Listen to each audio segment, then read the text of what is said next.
It has often been that people have said to me, why, you were already an Episcopalian, you had the sacraments, you had the liturgy. In fact, I've even had Catholics who've been to my former church say, why'd you leave that to come here? Because we actually had quite beautiful liturgy and a beautiful choir and beautiful ceremonial, which is, I have to honestly say, a little harder to find in most Catholic churches. So why would you leave all that? You had it all to become a Catholic. There are a lot of reasons to that, and some of them I've shared in my various testimonies.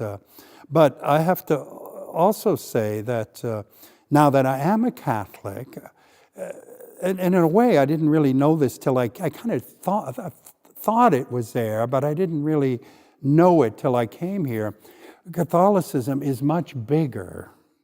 The Catholic topography and geography and the Catholic universe is bigger, much bigger than the Anglican version of Catholicism. I mean, that's one of the things I've discovered. It's not that the Catholic small c elements in the Anglican Church are wrong, but they're incomplete. It's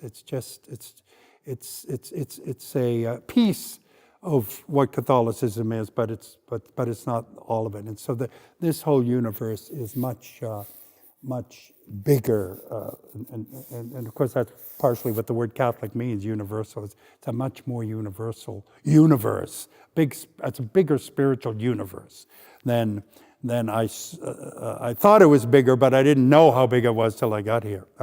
And so lots of times when I respond to that question, I say, you know, all the things you love about Anglican Catholicism, there's just more of it in the Catholicism. It's not, you've gotten a taste of it, but there's so much more to the reality, the spiritual reality of the Catholic universe, spiritual universe when you get here. And then, of course, the other element goes back to the things I have said about why I did become a Catholic. The problem is in Anglicanism, you can have the trappings, but there's no theology that goes with it, or there is a range of theologies that go with it, and you can kind of pick your theology according to your own temperament and your own.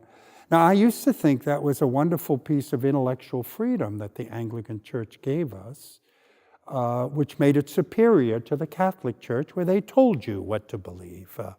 But again, I find quite the opposite. I think it was Flannery O'Connor who said that when she subjected her intellect to the Church, she found her intellect was finally free.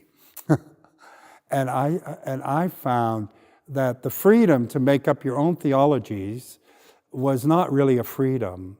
It was a slavery to yourself. And that trusting the objective theology of the Church, which again is not, it's you know, I don't want to pick on the Baltimore Catechism, but it's not just this is the answer to this question. It's you know, the answer to the question might be the door in which you go into the question, and then you find this bigger universe that's there. And so I find whatever the Catholic doctrine is, take the most controversial, human sexuality, you know, rather than it being seen as our culture sees it as this big negation of sex. Quite the opposite. It's a door into the divine nature of sexuality. It's a door into a much richer, holier, fuller experience of this dimension of our humanity.